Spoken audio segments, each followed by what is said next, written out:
بسم اللہ الرحمن الرحیم وامرہم، اور ان کو حکم دیا بطاعتہ اپنی اطاعت کا، اور ونہاہم، اور ان کو روکا عن معصیتہ اپنی نافرمانی سے۔ اللہ تعالیٰ نے مخلوق کو اپنی اطاعت کا حکم دیا اور اپنی معصیت سے، اپنی نافرمانی سے روکا۔ حضور صلی اللہ علیہ وسلم کی وسیلہ سے، کے واسطہ سے یہ دو باتیں ہیں کہ حضور صلی اللہ علیہ وسلم کے واسطہ سے ان کو طاعت کا حکم دیا اور معصیت سے روکا، کیونکہ آپ صلی اللہ علیہ وسلم کی صفات کا خلاصہ دو صفتیں ہیں، بشیر اور نذیر۔ بشیر ہیں اس حیثیت سے کہ طاعت کا حکم دیتے ہیں اور لوگ طاعت پر عمل کرتے ہیں تو ان کو لیے جنت کی خوشخبری ہے، اور نذیر ہیں اس حیثیت سے کہ گناہوں سے روکتے ہیں، اور کیونکہ جو گناہوں سے نہیں رکتے، اجتناب نہیں کرتے، پھر ان کا ٹھکانہ جہنم ہے، اور حضور صلی اللہ علیہ وسلم جہنم سے ڈرانے والے ہیں، اس لحاظ سے نذیر ہیں۔ وَكُلُّ شَيْءٍ، اور ہر چیز، یجری جاری ہوتی ہے، بتقدیرہ و مشیتہ، اللہ تعالیٰ کی تقدیر اور اللہ تعالیٰ کی مشیت کے ساتھ، ومشیتہ تنفذ، اور اللہ کی مشیت نافذ ہوتی ہے، لا مشیت للعباد، بندوں کے لیے کوئی مشیت نہیں ہے، کوئی چاہت نہیں ہے، الا ما شاء لہم،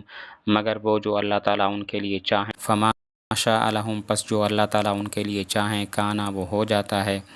وما لم یشاء، اور جو نہ چاہیں، لم یکن، وہ نہیں ہوتا۔ اس کا مطلب یہ ہے کہ جو کچھ کائنات میں ہو رہا ہے وہ اللہ تعالیٰ کی تقدیر اور مشیت کے مطابق ہو رہا ہے۔ اگر اللہ تعالیٰ کی مشیت نہ ہو تو کچھ بھی نہیں ہو سکتا۔ اس کے مناسب یہ آیت ہے، وَمَا تَشَاءُونَ إِلَّا أَن يَشَاءَ رَبُّ الْعَالَمِينَ، اور تم اس وقت تک کوئی کام نہیں کر سکتے جب تک اللہ تعالیٰ کی چاہت شامل حال نہ ہو، جو سارے جہانوں کا رب ہے، پالنے والا ہے۔ ایک اور آیت ہے، وَلَوْ شَاءَ رَبُّكَ مَا فَعَلُوهُ فَذَرْهُمْ وَمَا يَفْتَرُونَ، اگر اللہ تعالیٰ چاہتے تو وہ ایسا نہ کر سکتے، فَذَرْهُمْ، تو آپ ان کو چھوڑ دیں، وَمَا يَفْتَرُونَ، اور ان باتوں کو جو وہ گڑھتے ہیں۔ تو یہاں پر دو لفظ آئے ہیں، ایک مشیت اور ایک رضا۔ مشیت اور رضا میں فرق یہ ہے کہ اللہ تعالیٰ نیکی اور برائی دونوں کا اختیار دے تو یہ مشیت ہوتی ہے، لیکن اللہ تعالیٰ خوش گناہ پر راضی نہیں ہوتا، خوش گناہ پر نہیں ہوتا، بلکہ نیکی کرنے پر اللہ تعالیٰ راضی اور خوش ہوتا ہے۔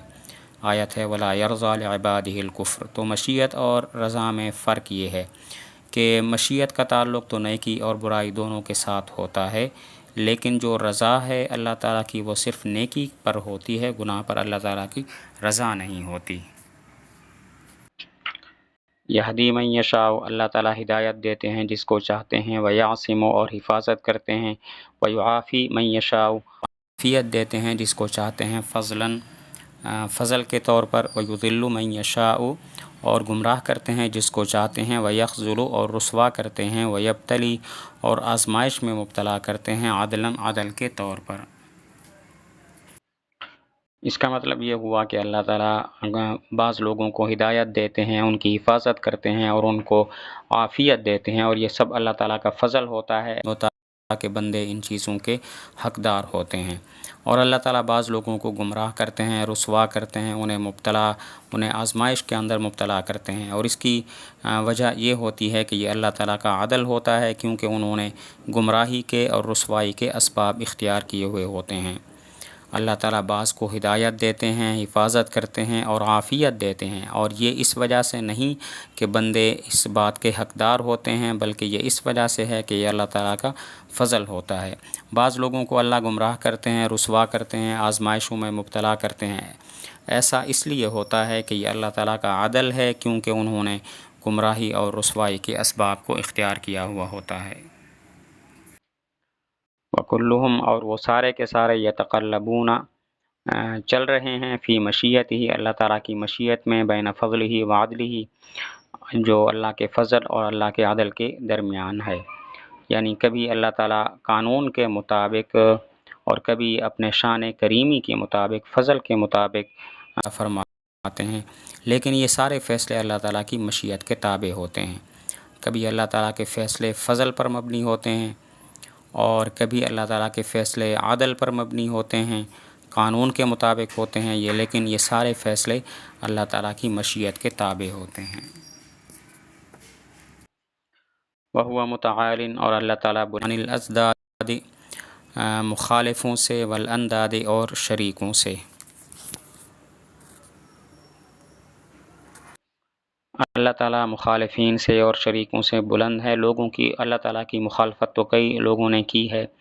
لیکن یہ لوگ مخالف بننے کے لائق نہیں ہیں، کیونکہ مخالف کے لیے ضروری ہے کہ وہ دوسرے فریق پر اثر انداز بھی ہو سکے، اور اللہ کے ماں سوا کسی کے پاس تو طاقت ہے اور نہ حیثیت ہے کہ وہ اللہ تعالیٰ کی مخالفت کر سکیں، تو ان کی مخالفت لا شے کے درجہ میں ہے۔ اسی لیے فرمایا وَهُوَ مُتَعَالٍ، اللہ تعالیٰ مخالفین سے اور شریکوں سے بلند ہیں۔ لا راد لقضائہ، نہیں ہے کوئی مسترد کرنے والا اللہ تعالیٰ کے فیصلے کو، ولا معقب لحکمہ،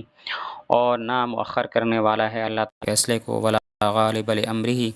اور کوئی غالب نہیں ہے اللہ تعالیٰ کے امر کے لیے۔ اللہ تعالیٰ کی جو ذات ہے وہ قادر مطلق ہے، تمام مخلوقات پر غالب ہے، اسی لیے اللہ تعالیٰ کے جو فیصلے ہوتے ہیں ان پر یہ مخلوق اثر انداز نہیں ہو سکتی۔ آمنا بذالک کلہ، ایمان لائے ان تمام باتوں پر، وایقنا، اور ہم نے یقین کر لیا، ان کل من عنده، کہ سب کچھ اللہ تعالیٰ کی طرف سے ہے۔ مطلب یہ ہے کہ جو کچھ اس دنیا میں ہوا ہے، جو کچھ ہو رہا ہے، یا جو کچھ بھی آئندہ ہوگا، یہ سب اللہ تعالیٰ کی تقدیر کے مطابق ہے اور اللہ تعالیٰ کی طرف سے ہے۔